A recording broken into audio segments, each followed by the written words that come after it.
Some may see this as overkill, but I've got my GoPro set up to take time lapses of my big camera taking time lapses.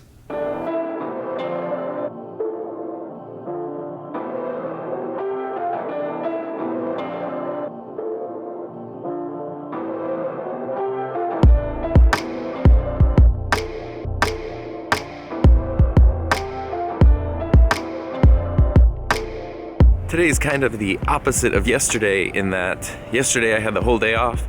Today there are conference sessions basically from 7 a.m. to like 5 p.m.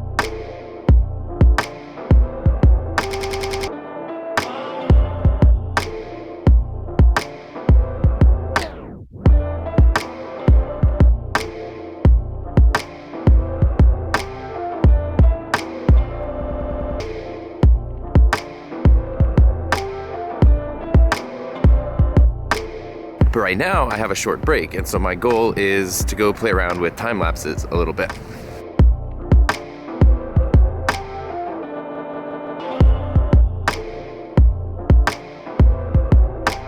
I was using this cheap mount to put my GoPro on my big camera, and it totally fell off while I was doing a time lapse and landed on the ground and cracked.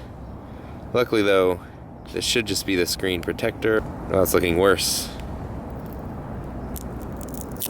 Thank God I put a screen protector. Turns out when they say these are made of glass, it's actually glass. Seriously.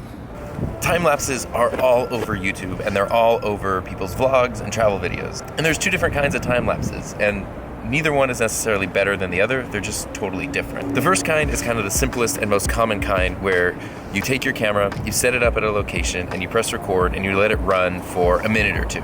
And then you speed up the footage in your editing software, kind of like this.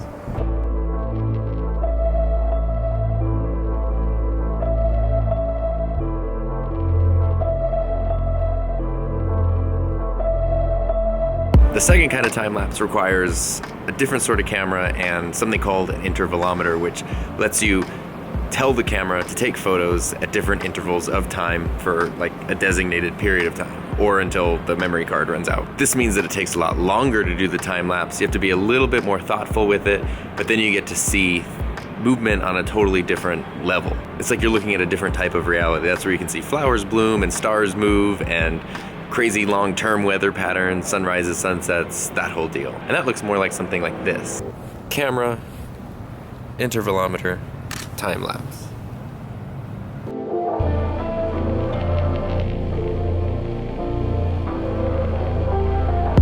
I think a lot of times when people think of doing a time-lapse, they think they have to set up a camera, hit record, and wait for it to just record for a few minutes, and then they get kind of stuck when it comes to how do I do longer term things like something that's going to take more than a few minutes.